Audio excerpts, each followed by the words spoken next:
ভাষার জন্য জীবন দেওয়ার গল্প তো শুনেছেন, আজ শোনাবো একটা ভাষাকে জীবন দেওয়ার গল্প। বান্দরবানের বিলুপ্তপ্রায় ভাষা রেংমিট্য।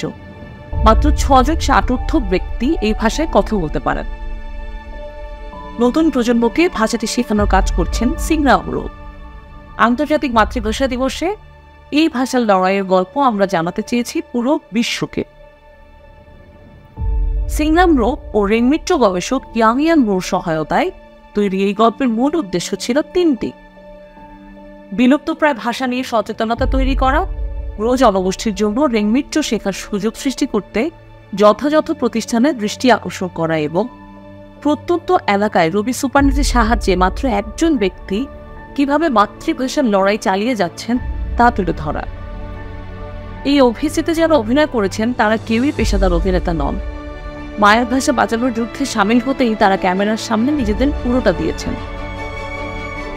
পাশাপাশি এই অভিযানের ভিডিও কমপ্লিশন রেট অন্যান্য একই ধরনের কন্টেন্টের চেয়ে প্রায় 4 গুণ বেশি, যা কিনা এই গল্পের দর্শক গ্রহণযোগ্যতাকে তুলে ধরে। আমাদের এই কন্টেন্ট প্রকাশিত হওয়ার 1 মাসের মাথায় বাংলাদেশ সেনাবাহিনীর বান্দরবান রিজিয়নের আলীকদম সেনা জোনের সদস্যরা এখানে একটি স্কুল ভবন নির্মাণ করেন, যার ফলে এক প্রজন্ম থেকে আরেক প্রজন্মে রেংমিট্য ভাষাকে পৌঁছে দেওয়ার প্রচেষ্টা প্রায় প্রাতিষ্ঠানিক রূপ। বিলুপ্তি থেকে রক্ষার পথে আরও এক ধাপ এগিয়ে গেল রেংমিট্য ভাষা। এই গল্পে বাংলাদেশের পাহাড়ি অঞ্চলের জীবন দারুণভাবে ফুটে উঠেছে। বিজ্ঞাপনের মাত্রা ছাড়িয়ে গল্পটি হয়ে উঠেছে পুরো জনগোষ্ঠীর ভাষা ও সংস্কৃতির এক গুরুত্বপূর্ণ দলিল।